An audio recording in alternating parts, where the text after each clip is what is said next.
Did you hear that sound? That is not a sound of an engine starting. It is coming from a printer. And it is not normal. The printer is genuinely struggling.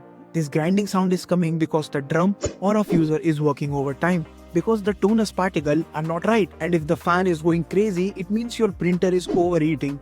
Because the wrong toner melts at the wrong temperature. So the printer is trying to cool it down. These noises are not normal. It is your printer who is struggling to protect itself, because your printer are designed to work quietly, and if they are not, it means there is something wrong inside them. So if you think that your printer also deserves better, remember the name Tonerinko.